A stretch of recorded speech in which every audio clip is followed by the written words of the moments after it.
Assalamualaikum warahmatullahi wabarakatuh. Waalaikumsalam. Sahabat Al-Muhibin dan pemirsa sekalian, malam ini kita usai simaan Al-Quran dan kebetulan ini ada waktu yang bisa digunakan untuk bincang-bincang bersama Gus Hafi ya. Gimana kabarnya Gus? Alhamdulillah. Agak sedikit apa ini? Flu. Musim dingin ya. Ya ini mudah-mudahan meskipun cuaca kurang mendukung kita semuanya mendapatkan kesehatan.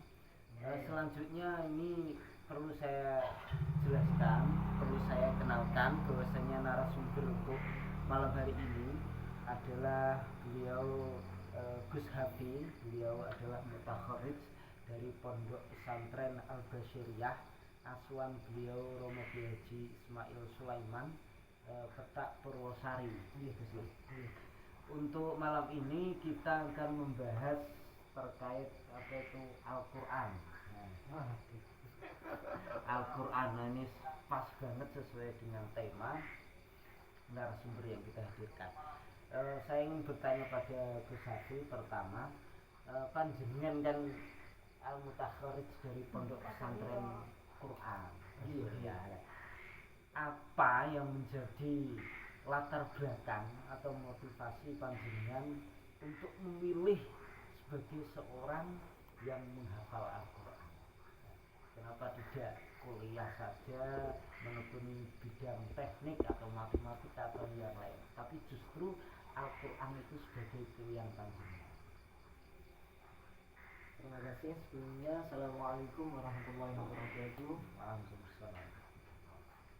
Untuk motivasi dan latar belakang saya dulu ketika mau mondok di Pondok Al-Quran, itu dulu ceritanya ada tamu ke rumah saya, kerabat dari orang tua, cerita kalau putrinya itu telah selesai menghafal Al-Quran, sedangkan usianya itu sama.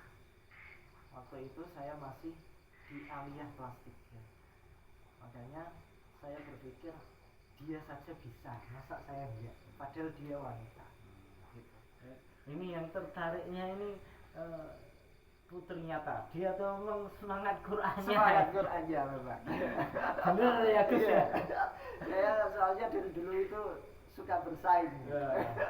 Tapi pada akhirnya itu putri daripada tamu abah panjenengan itu untuk menghafal Qur'annya itu tuntasnya itu bersamaan atau kebetulan dia sudah selesai duluan, kemudian melanjutkan ke tingkat yang lebih tinggi yaitu qiraah sab'ah di Kudus. Alhamdulillah. Jadi ternyata setiap momen itu bisa dijadikan motivasi dan latar belakang bagaimana kita ke depan. Betul. Selanjutnya ini pertanyaan yang kedua, dalam menghafal itu tentu pemirsa juga mungkin sering mengalami. Dalam menghafal itu ada beberapa kesulitan atau mungkin kejadian-kejadian yang membuat kita tidak move on lah, artinya males lah ketika menghafal. Seperti itu ketika malas datang, kiat-kiat atau upaya apa yang panjenengan lakukan untuk kembali fresh dan mengawali menghafal itu bisa lebih semangat? Kalau saya pribadi dulu waktu ketika saya kesulitan untuk konsentrasi menghafal, itu saya sering jalan-jalan, walking. Wah, jalan-jalannya nih ke mall, ke swalayan atau sekedar jalan-jalan? Kebetulan Kan di pondok pesantren. Iya, kebetulan pondok pesantren saya itu di desa. Desanya itu dekat sama Sabin. Sabin itu sawah. Iya, dekat dengan sawah. Tegal, sawah itu. Nah, itu. Jadi saya jalan-jalan ke sawah kalau pagi. Kalau nggak gitu ya dengarkan musik atau qasidah yang membuat support kita untuk menghafal lagi. itu bisa menjadikan fresh lagi ya. Fresh lagi. Memang mungkin beda ya setiap orang itu. Ya, memang Apakah harus seperti itu atau mungkin ada yang lain? enggak. Gini, ada teman saya itu kalau sulit menghafal akhirnya dia tidur mulai pagi sampai siang itu juga ada.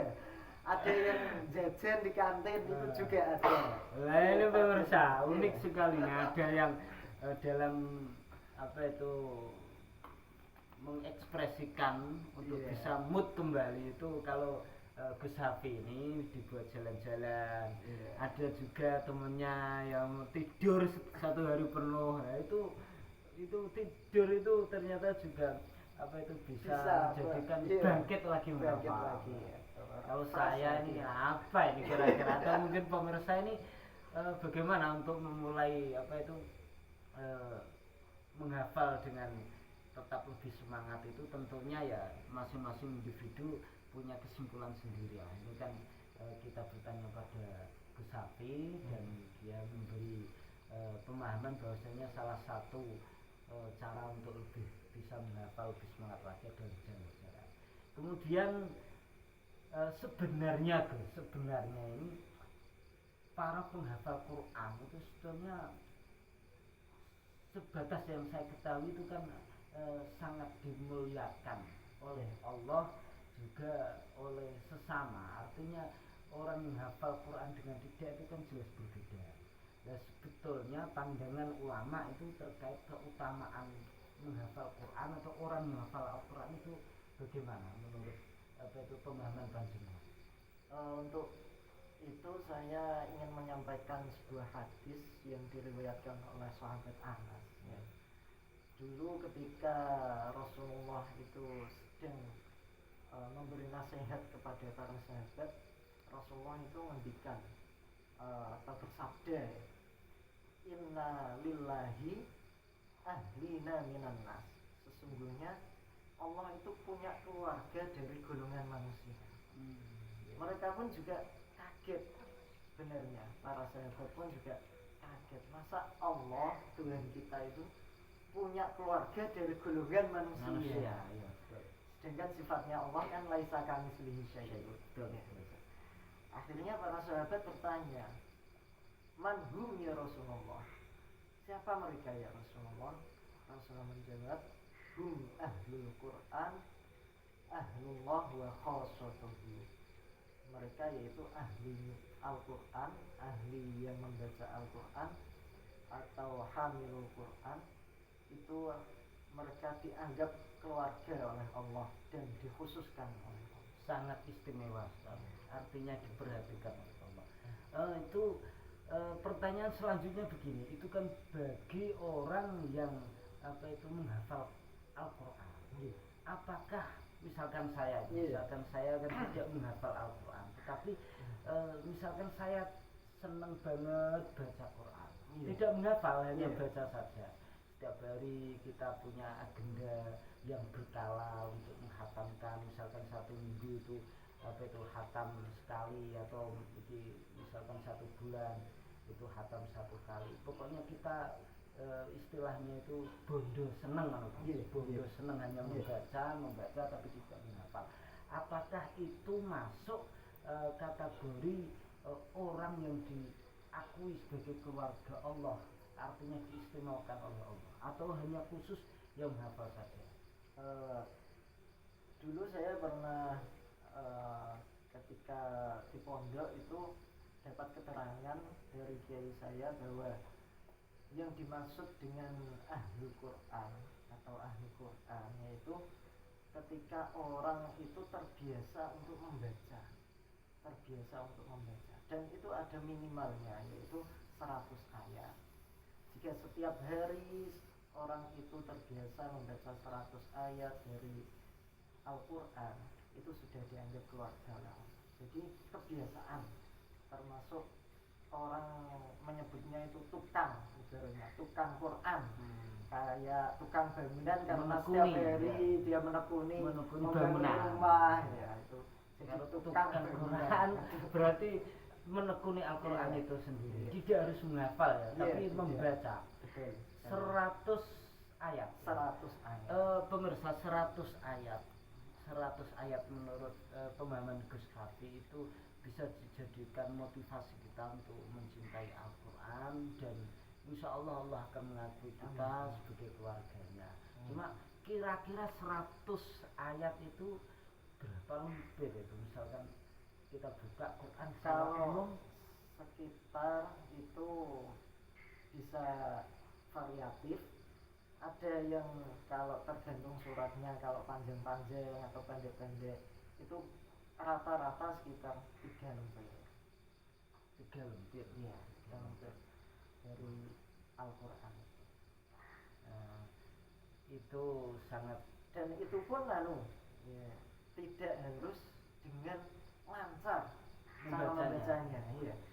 Mas, Saya teringat dulu di keterangan kiai saya di kitab At-Tibyan, itu diriwayatkan oleh istri Rasulullah yaitu Siti Aisyah, bahwasanya beliau pernah bertanya kepada Rasulullah, terus bagaimana dengan orang-orang yang sudah tua, yang lisannya itu tidak bisa fasih untuk membaca Al-Quran atau kesulitan untuk membaca Al-Quran, itu bagaimana? Rasulullah menjawab, bagi mereka yang kesulitan untuk membaca Al-Quran dan terbata-bata tapi masih semangat untuk membaca Al-Quran, oleh Allah diberi 2 pahala.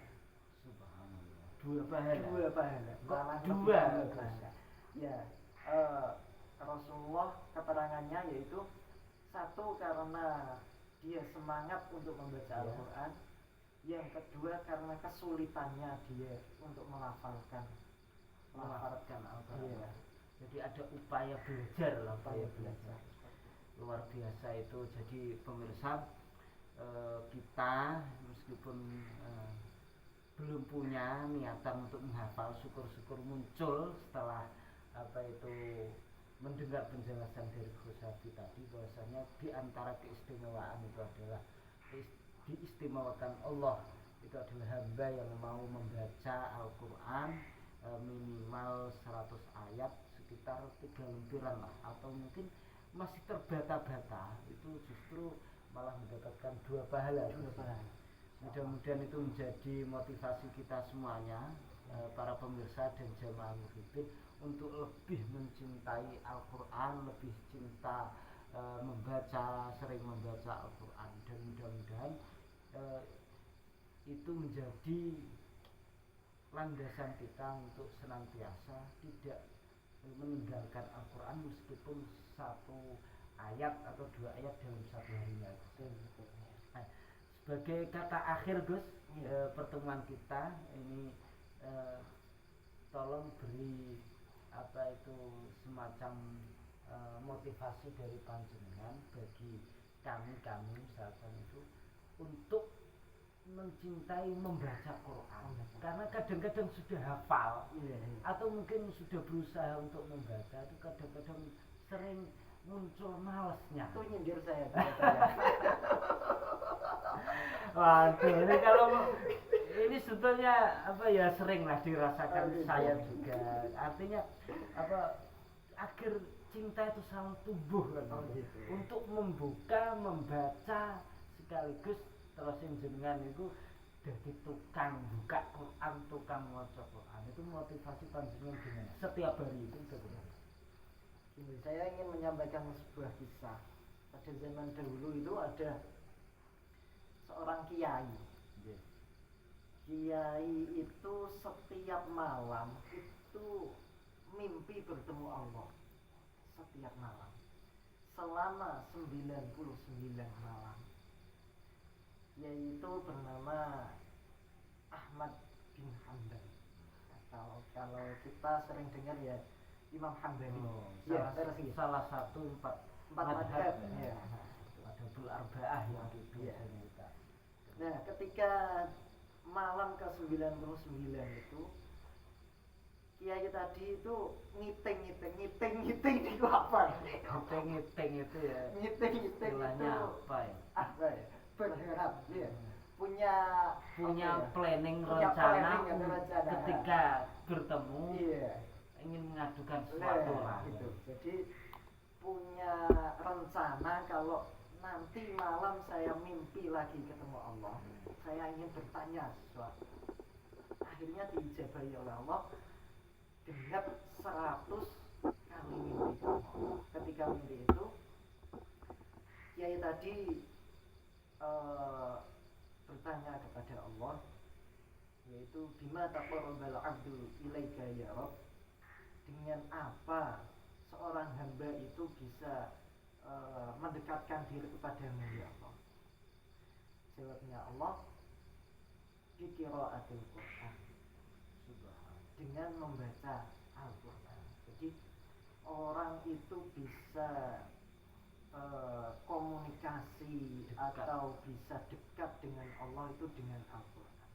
Kemudian Kiai tadi itu bertanya lagi, bifahmin au bighairi fahmin, dengan cara orang itu keadaan faham, maksudnya itu faham artinya yang dibaca Al-Quran yang dibaca, ya, atau dengan tidak faham, artinya sekedar membaca sekedar Quran membaca tanpa memahami makna yang ada di dalamnya itu. Jawabnya Allah, bifahmin au bighairi fahmin. Meskipun dia faham atau tidak faham, dia tetap bisa dekat denganku dan bisa berbicara, berkomunikasi denganku. Iya.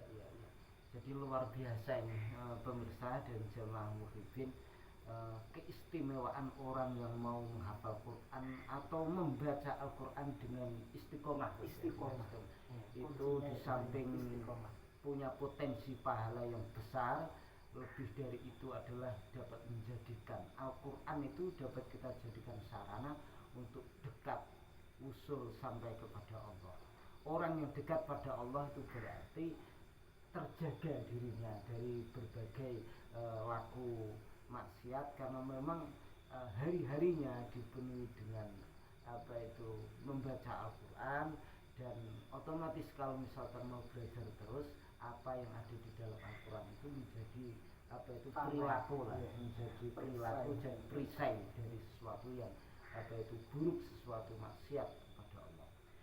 Terima kasih Gus untuk malam ini waktunya. Lain kali akan kita sambung insya Allah.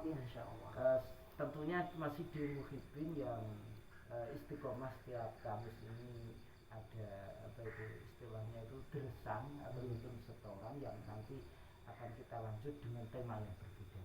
Terima kasih, dan ini monggo bisa di sambil sejak tadi ini ngobrol terus terkait Al-Quran. Dan pemirsa cukup untuk malam ini kita akhiri, mudah-mudahan apa yang disampaikan Gus Hafi dapat bermanfaat untuk kita semuanya dan menjadikan kita untuk selalu lebih baik lagi dan dapat dijadikan landasan motivasi untuk lebih mencintai Al-Quran.